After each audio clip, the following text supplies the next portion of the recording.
মনটা আপামর বাংলার ফুটবল প্রেমীদের খুশির খবর। খুশি হবে আপনাদের মনটা এই খবরটা শুনলে অবশ্যই। সেটা হচ্ছে আপনাদের প্রিয়, যে দলেই খেলুন না কেন, আপনাদের প্রিয় ফুটবলার রয় কৃষ্ণা তিনি আবারও মাঠে ফিরলেন। একদমই তাই, ঠিক ধরেছেন দর্শক বন্ধুরা।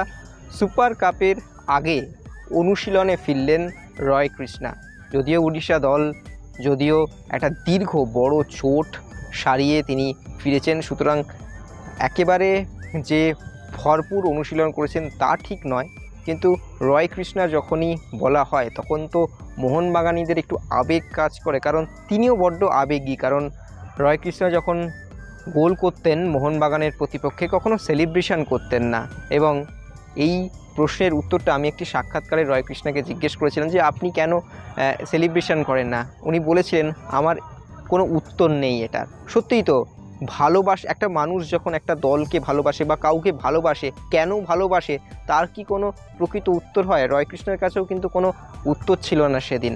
এবং সেই রয় কৃষ্ণা সুপার কাপের আগে অনুশীলনে ফিরল উড়িষ্যা দলের হয়ে। এটা কিন্তু অবশ্যই একটা গুরুত্বপূর্ণ আপডেট আপনাদের জন্য এবং বাকি দলগুলোর জন্য অবশ্যই। যদিও তিনি এই সুপার কাপে অংশগ্রহণ করতে পারবে না, তিনি দলের সঙ্গে রিহ্যাব সারছেন এবং আজকের অনুশীলনেও তিনি কিন্তু কার্যত ফিজিওর সঙ্গে গোটা মাঠটায় হাঁটলেন, হেঁটে বেরোলেন। এখন রয় কৃষ্ণা কবে কত তাড়াতাড়ি মাঠে ফিরতে পারেন সেদিকে আমাদের সকলের নজর থাকবে। তবে আপামর বাংলার ফুটবল সমর্থকদের জন্য একটা বড় খবর, রয় কৃষ্ণা কিন্তু আবারও মাঠে ফিরলেন।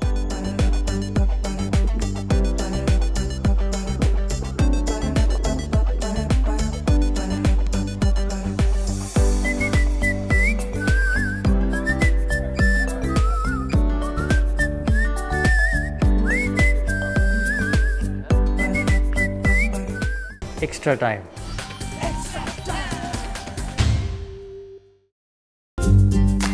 লেটেস্ট নিউজ আর এক্সক্লুসিভ ভিডিওর সঙ্গে আপডেট থাকতে এখনই সাবস্ক্রাইব করুন আমাদের ইউটিউব চ্যানেল। বেল আইকনে ক্লিক করতে ভুলবেন না যেন।